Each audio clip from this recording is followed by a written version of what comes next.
Welcome to the Airiam Podcast. This podcast covers topics related to cyber and human resilience. The content is geared towards owners and CEOs of small to medium-sized companies, as well as IT and cybersecurity leaders. My name is Art Ocain, and I'm the acting field CISO at Airiam. Really, my title varies from day to day. It's everything cybersecurity and incident response lately. So our episode today will introduce Mike Gately, Airiam's new SVP of Revenue, experienced in tech and cybersecurity, and we'll explore what he finds important in cybersecurity and resilience. So Mike, thanks for coming aboard and thanks for coming on the podcast. So I'm sure I'm going to scare you with the first time on. How are you doing this morning? I'm doing well, thanks. Thanks for having me. Happy to be part of the Airiam team. Great. So we ask everyone who joins our podcast, how do you start your day? So my day's pretty consistent, especially during the week. Get up first thing in the morning, turn on the coffee, check my email. Then typically go with my wife. We take our dog out to a walk, and there's a reservoir in our neighborhood. So we go spend the morning walking there, oftentimes with same people with their dogs. So good way to get things kicked off. Come back home, grab my coffee, grab breakfast, which is usually yogurt, granola, and then maybe some eggs. Check my email again, take a shower, get ready for work. So pretty consistent, pretty boring, but it's always nice to have a good routine to kick off the day. That sounds so peaceful. Mine is just usually fueled with anger and caffeine. So it's like, yours is so zen. I need to adopt some of this peaceful routine, because right now it's just pump as much caffeine as I can to face the day, basically. I think part of it is my kids are older and out, right? So my older one lives in Boston. My younger one is with us, but just graduated college. So we don't have to worry about the kids in the morning. It was very different when they were younger. Oh, yeah. And then having the dog helps, right? The dog is great. She gets us out. We do it 365. So if it's rainy, cold, snow, doesn't really matter. It's just good to get out and spend some time outdoors. That's awesome. So we brought you on as our, SVP of Revenue, and obviously you have a strong background in cybersecurity and tech, from a sales perspective, but talking with you, you definitely understand what's going on in the industry and definitely understand the technology and the threats and the risks going on. So can you tell me, what is the SVP of Revenue, and really, what are your goals with this position here? Sure. So, I mean, it's when you think of, revenue, right? So it's pretty straightforward. My goal is to increase revenue by whatever way we can, but it's a little bit more than that. So it starts with just looking at the total go-to-market. So who are we? What are we selling? Who are we selling it to? What are the services that we need to come up with? So it starts with just framing the strategy around how we're going to grow the organization and where we want to focus and where we think we can do the most good for our customers. And then it goes into just strategy of what do the comp plans look like? How's the team going to be set up? How are they actually going to go about selling the business, right? So where are we going to look for customers? And when we find customers, how are we going to pitch ourselves in a way that's going to make them want to do business with us? And so it's really overall strategy, execution, and just looking at where the company needs to go and where we should focus. And that changes significantly, as you know, in security, right? The landscape changes constantly. So what works yesterday is maybe not going to work tomorrow. And you have to be sort of along the lines on understanding what technologies are working in the industry, what technologies maybe have run their course and are on the downslide, and focus on the areas where, we can do the most good for our customers and really keep them protected as best as possible. In the end, that's what we do, right? So we have the managed security business where we're running IT for organizations and keeping them moving so that they can focus on their business. But on top of that, we have to be very mindful of the changing threat landscape to keep in front of the hackers and try to stay out in front of the organizations or the individuals who are going to try to break in, and whether it's ransomware or some other nefarious activity, we want to stay in front of that and keep them at bay as best we can, but then also be able to help organizations recover when they do get hit, because it's something, it's an inevitability, right? It's There's every day there's thousands of people trying to break into organizations and essentially steal from them. So our focus is really on lowering the risk for those customers. So trying to keep their attack surface as small as it can be while allowing them to do business and grow in their own way, but then making sure that if they do get hit with ransomware or some other attack, that they're resilient, right? So when you look at it, where our focus is to lower risk and increase resiliency of our customers. Now, you always have kind of a cutting edge kind of way of thinking of things. And I noticed that you're really good at staying abreast of the threat landscape as it's changed, and following new trends and things like that. What are you doing to stay up to date? Obviously, like, I will look at like threat intel on Twitter, basically. It's like I'm following actual threat actor groups, and that's how I'm learning stuff. But then stuff in the business side changes so quickly, and really what's important and what technologies are out there, and just really what customers really need changes as things change in cybersecurity. What are you doing to stay up to date with that? So there's that, right? So there's the threat intel, there's blogs and information that comes out. But I think the thing that helps me the most is I generally like to talk to people and understand where they're at. So I spend quite a bit of time talking to customers, understanding what they're seeing and what's, they're thinking of and what's bringing, bothering them, but also staying in touch with other people inside of the industry, right? So when I think of cybersecurity and just the industry in general, it's very competitive, especially in the last 10 years, it's exploded with the number of companies that are doing MDR, XDR, whatever the case may be. There's a tremendous amount of activity out there. So it's easy to look at those organizations as competitors and stay away from the competitors. But I think of it a little bit differently, which is the more people you talk to in the industry, the more information you gather, that you understand what's happening, what's relevant. And so most of my knowledge around the industry is doing just that. It's talking to other people that maybe I've worked with in the past that are at, whether they're competing companies or a company that's maybe sort of tangentially related to us, but just staying up to speed and talking to them about what are they seeing, incidents that they've hit and run into.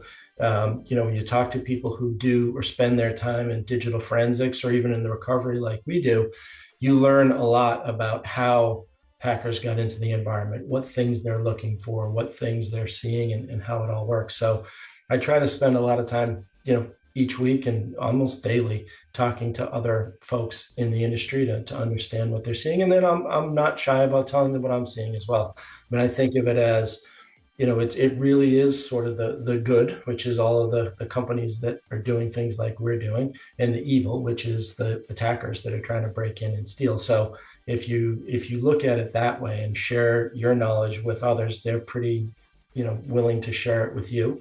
And it's a good way to just spread knowledge generally around the industry. And it's changing very quickly. So it's the more you can talk and understand what's happening, the better off you'll be. And then obviously working with folks like yourself, right? So listening when you're talking about things that you're seeing and threat intel that you're finding, things, it's just a good way to soak up that knowledge and try to use it to the best of our ability to help our customers where we can. I love the collaborative approach to learning and gathering, and not really worrying about, obviously, keeping some kind of secrets, but really, discussing really what we're seeing in the landscape, with other organizations and hearing what they're saying and really trading information that way. On NIST CSF, that's kind of like the maturity model. That's the top level, is when you get to such a point where you're more focused on collaborating with the community, because really you've got all the hygiene and everything in place, and you're really exchanging information and improving everybody at that point. And that's really a sign of maturity personally, that you're able to do that, and able to really be such a sharing person. And that's really I think that probably is a key part of your secret sauce, and is able to help open doors for you probably that would be closed otherwise. And if you think about it too, right? So if you've talked to, which I know you have, but if you've talked to any of the the really deep red team players, or the offensive security players that spend time looking at threat intel on the dark web or just seeing what's out there. That is the way that the attackers, right? They have forums that they all get together and talk about what they're doing and how they're breaking into things. So they're extremely collaborative. So it's important for, the folks on this side to be doing that as well, because the opponents are doing that. When they find something that works, they're not shy about telling everybody and anyone, this is how I got in, this is what you should do. So they're sharing information very readily. And the interesting thing is there's a lot of sort of cross pollination, I guess you would call it, where there's many of the I'll call them the evil, or the people that are trying to attack, that are watching the forums and understanding where the good folks are finding things. And then similarly, there's a lot of the folks that are on the defensive side that are spending time on the forums to understand what's happening, that the information is coming both ways and it's being shared, sometimes inadvertently, among folks that are going to use it for bad purposes, right? So many of the attacks that come out are based on information that was shared on the defensive side, that somebody picks up and says, hey, I see, now I know how to exploit that. And then they bring it back and go back and forth. So it's sort of this round, this round robin of ideas that are coming back and being sort of transferred from either side of the fence. So it's an interesting perspective. I'm not sure there's many other industries that are quite like that. Right. Yeah. And it's completely enabled a lot of that by, social networking, forums, basically that kind of open sharing environment. And, I think on our side, on the defender side, we're always trying to do OPSEC and kind of provide some level of security around what we're doing. And so it tends towards that kind of three-letter agency type of security and secrecy around what we're doing, but that may not necessarily help us as a community in growing, because there's some things you want to put OPSEC around, like your internal processes, stuff like that. But as far as sharing intel, being as open as possible it can be a good thing. Yeah. Yeah. So what did you do before Airiam? Can you walk me through, your highlights there? Sure. Yeah. So immediately prior to Airiam, I was in another security company that was more of a defensive. So started off as a traditional VAR back in early 2000, 2001, right around 9/11. And at that time, security was really just network edge security, right? So it was firewalls, IDS, IPS, maybe some antivirus. And as their business grew and they started to do some more services around that, doing implementations for the various products that they were selling, they ran into a unique situation where their customers were coming to them and saying, hey, I just put in this next generation product. And yesterday I got 5 alerts. Today I'm getting 500. Am I more secure, less secure? I don't understand what's happening here. Can you help me make heads or tails of this? So from that side of the business, they started to build a monitoring, or what was MSSP, now MDR, XDR. So they built out that business and realized that from a brand value, right? So from a value of the organization, the MRR, the ARR, the recurring revenue was much more beneficial to them as an organization. So they built out a SOC in Ireland. They had one in New York City where the headquarters were, and eventually built one in Philippines as well. So we had the full 24/7 sort of follow the sun, and wanted to build out that business. So I joined at that time to help build out the recurring side of the business, which I did. So back in 2016, we grew that business for several years and ended up selling to a private equity in 2022. Stayed there for a year through the earnout, and then ended up over here. And it's interesting because I was introduced to Airiam, and to you specifically, through one of our customers. A very large customer had a ransomware incident where, unfortunately, hackers got in, they ransomed the network, created all sorts of havoc.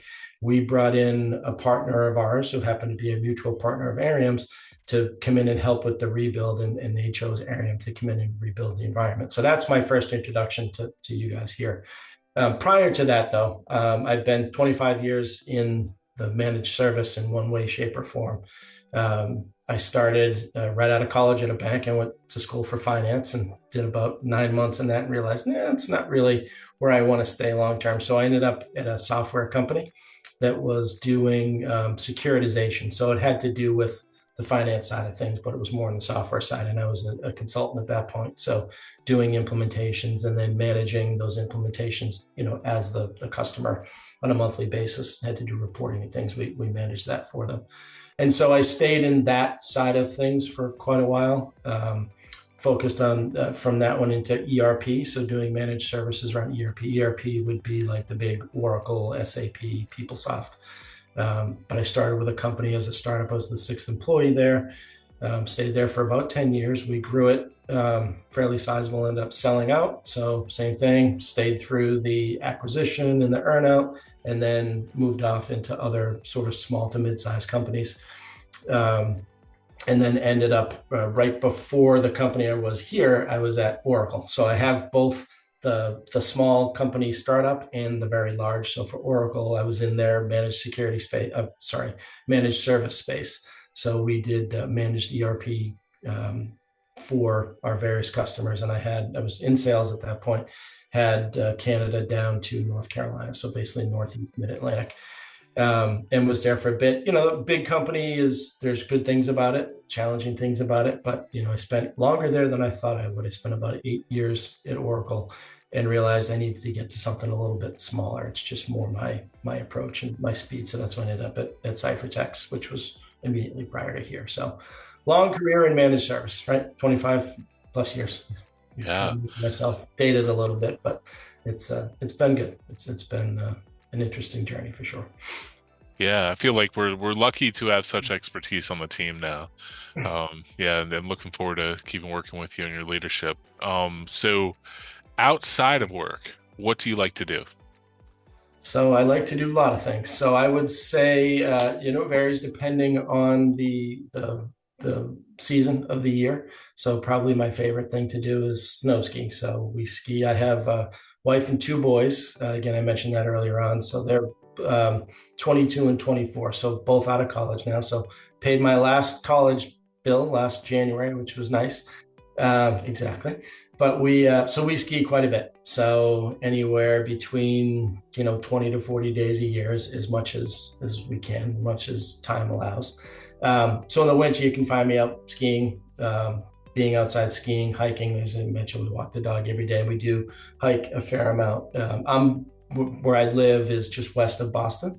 So I was born here, grew up here, and pretty much stayed here my whole life. I went to college at Bentley, just outside of Boston as well. So there's plenty of opportunity for hiking and skiing and things for all seasons, actually. So that's winter. Spring, summer, I play golf, love to fish, bike ride quite a bit. So just anything outside and being active, with the family and the wife and kids. It's good. And we're fortunate. Both of our boys are fairly local. One lives in Boston and one actually lives with us. So we still see them quite a bit. But yeah, so anything where I can be outside and active is really what I'm looking for. Yeah, and that's even, I know there's more of a trend now in people in tech being more active, but for a long time it was people in tech generally weren't.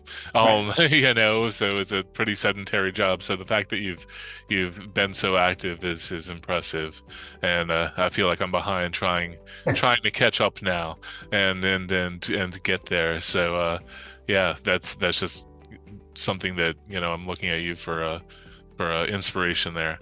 But any last words?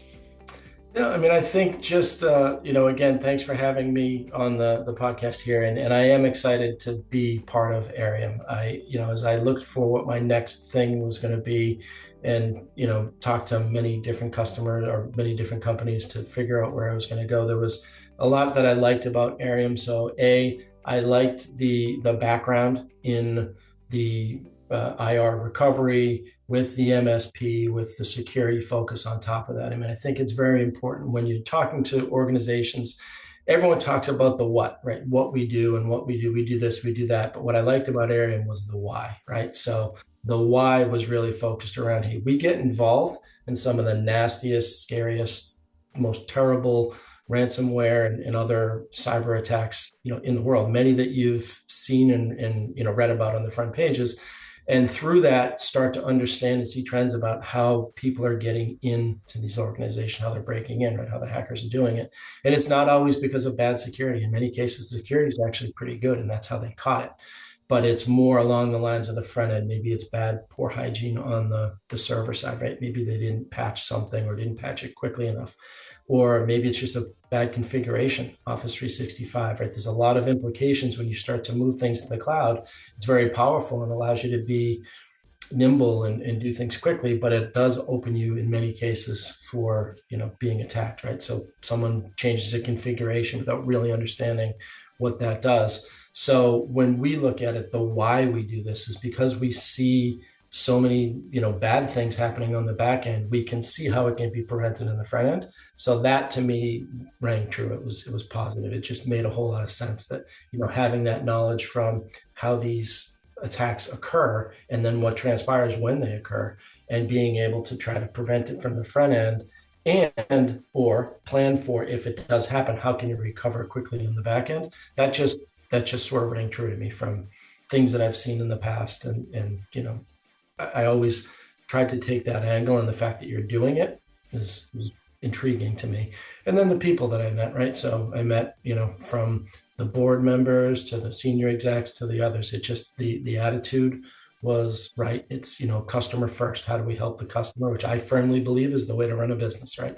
You come up with something that will help the customer, but then you work with them to implement it and manage it and run it, versus just coming in and focus internally on what can we do to make the most profit and make ourselves the best without really thinking about the customer. That to me is a formula that doesn't work. If you focus on the customer and truly listen to what they need and focus on trying to make them better, that will make you better in the back end, and the business just grows that way.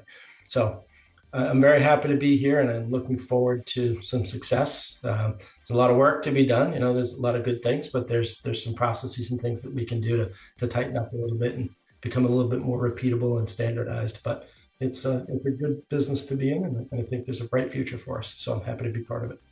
Absolutely. Thank you so much. And you were able to verbalize our why so well, and really the kind of story of who we are, and how we why we're the way we are. And I think what we've needed so desperately is someone to actually come up with a way to tell our clients that. It's like otherwise we're just a bunch of nerds doing something really cool that's really really effective, but nobody knows about it. So that's it. But anyway, I wanted to thank you so much for your time today, and I love the discussion, and I feel like I could talk with you about a lot of different subjects on here. So I hope that we can get queued up again to dig into some of these ideas and some of these solutions and stuff like that on here. But yeah, for anybody listening, please subscribe to this podcast on whatever platform you're listening on. New episodes will typically come out every other Wednesday. For more information on Airiam, visit www.airiam.com. Thanks, Art.